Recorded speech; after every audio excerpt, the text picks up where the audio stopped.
আচ্ছা, আজকে আমরা ডব্লিউবি ক্লাস 5-এর যে ফার্স্ট ইউনিট রয়েছে গান্ধী দ্য মহাত্মা, এটার আমরা কোশ্চিন অ্যান্সারগুলি সব করে ফেলবো।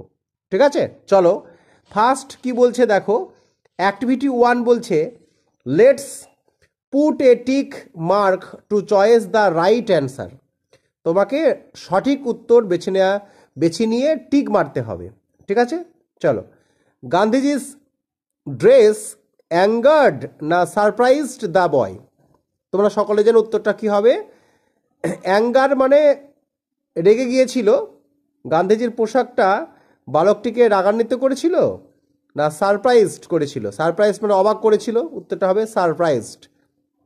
ঠিক আছে, উত্তরগুলি দেখো সব লেখা আছে লাল কালি দিয়ে।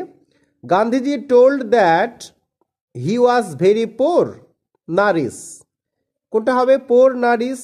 দেখো সে কি বলেছিল, পোর অর্থাৎ গরিব। গান্ধীজি বলেছিল সে গরিব। পরেরটা সিয়েরটা, the boy's mother made clothes না শুজ। কি বানাতো, ক্লোথস মানে জামা কাপড়, তাই না? Gandhiji's family was very large small. কোনটা হবে, লার্জ মানে কি, বড়, বিশাল। চলো পরেরটা অ্যাক্টিভিটি 2 কি বলছে, let's fill in the table with information from the text. আমাদের টেক্সট থেকে ইনফরমেশন বা তথ্য নিয়ে এটাকে পূরণ করতে হবে। ভিজিটেড মহাত্মা গান্ধী। কে ভিজিট করেছিল মহাত্মা গান্ধীর কাছে? এ লিটল বয়, একটা ছোট ছেলে। কুড শিউ ওয়েল, খুব ভালো করে সেলাই করতে পারতো। কে? দ্য বয়েস মাদার, ছেলেটির মা। হ্যাড মানে ছিল, 40 কোর ব্রাদার্স অ্যান্ড সিস্টার, 40 কোটি ভাই বোন। কার? মহাত্মা গান্ধী হবে। উত্তরগুলো তোমরা দেখতে পাচ্ছ স্ক্রিনে। এরপর রয়েছে activity 3, let's complete the following sentence with information from the text. দেখো প্রথমটা লেখা আছে গান্ধীজি ভিজিটেড, গান্ধীজি ভ্রমণ করেছিল ডিফারেন্ট প্লেসেস, নানা জায়গায়। প্লেস মানে জায়গা। টু কি?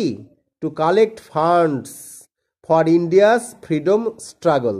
ইন্ডিয়াস ফ্রিডম স্ট্রাগল মানে ভারতের স্বাধীনতা সংগ্রামের জন্য সে ফান্ড জোগাড় করত, মানে পয়সা জোগাড় করত। ঠিক আছে, দেখো উত্তরটা লেখা রয়েছে। কালেক্ট মানে জোগাড় করা। In Orissa Gandhiji met and dash. এটা তো সকলেই জানো তোমরা, মেট অ্যান্ড ওল্ড ওম্যান। ঠিক আছে, এর পরেরটা চলো কি বলছে, দ্য ওল্ড ওম্যান ওয়েন্ট মানে গিয়েছিল, নেয়ার গান্ধীজি গান্ধীজির কাছে, অ্যান্ড ড্যাশ অ্যান্ড কি করেছিল মেয়েটি, টাস্ট হিজ ফিট তার পা স্পর্শ করেছিল। জামানলাল আক্সড গান্ধীজি ফর ড্যাশ, কি হবে বলো তো, ফর দ্য কয়েন। অ্যাক্টিভিটি 4-এ আমরা যাচ্ছি, চলো কি বলছে। বলছে let's write T for true statements and F for false statements. Gandhiji never visited any place. Gandhiji never visited, কোনো জায়গায় ভ্রমণ করেনি, মানে কোনো জায়গা ভ্রমণ করেনি গান্ধীজি। নেভার ভিজিটেড, কখনো ভ্রমণ করেনি কোনো জায়গা, তাই কি? নিশ্চয়ই না, এটা এফ হবে। The woman from Orissa, Orissa থেকে যে মহিলাটা, ওর মানে পরেছিল এ নিউ শাড়ি, একটা নতুন শাড়ি পরেছিল, নিশ্চয়ই না, তোমরা রিডিংয়ে পড়েছো। এফ, এটা হবে F. Gandhiji got a coin from the old woman. Gandhiji মহিলাটার কাছ থেকে গট মানে পেয়েছিল,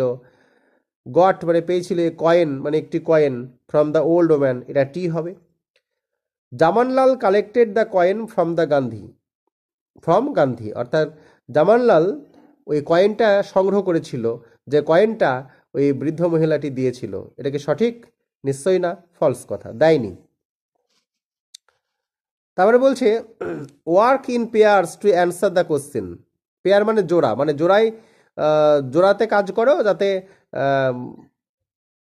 উত্তরগুলি তোমরা করতে পারো। ঠিক আছে, অ্যান্সার দেওয়ার জন্য, উত্তর দেওয়ার জন্য। কি বলছে, mention the ideas.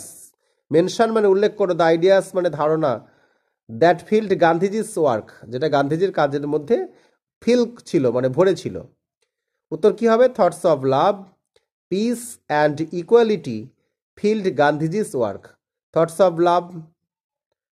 Of love piece শান্তি, লাভ ভালোবাসা, অ্যান্ড ইকুয়ালিটি মানে সাম্যতা। তাহলে ভালোবাসা, শান্তি এবং সাম্যতার চিন্তা ভাবনা ছিল ফিল্ড গান্ধীজির ওয়ার্ক, মানে গান্ধীজির কাজের মধ্যে। দেখতে পাচ্ছ তোমার উত্তরগুলি। তারপর কি বলছে, where did Swami Vivekananda speak about unity in all religions. Swami Vivekananda কোথায় স্পিক মানে কথা বলেছিলেন, অ্যাবাউট ইউনিটি একতা বিষয়ে, ইন অল রিলিজিয়ন্স সমস্ত ধর্মের। স্বামী বিবেকানন্দ স্পিক, এই স্পিকটা কিন্তু স্পোক হবে, তোমরা ঠিক করে নিও, SPOKE হবে এটা, হ্যাঁ। About unity in all religions in 1893 in Chicago. Who started the Rakshabandhan as a festival of brotherhood. Who started, কে শুরু করেছিল, দ্য রক্ষাবন্ধন মানে Rakhi Bandhan, as a festival of brotherhood ভ্রাতৃত্বের প্রতীক হিসাবে। উত্তর হবে ওই হুইয়ের জায়গায় উত্তরটা লিখবা, রবীন্দ্রনাথ টেগোর, ঠিক আছে। আর বাদ বাকিটা দেখে দেখে লিখবা। How did the three great man become immortal. How did, how মানে কিভাবে, দ্য থ্রি গ্রেট ম্যান তিনজন বিখ্যাত মানুষ, বিকাম হয়েছিল ইমমর্টাল মানে কি, অমর।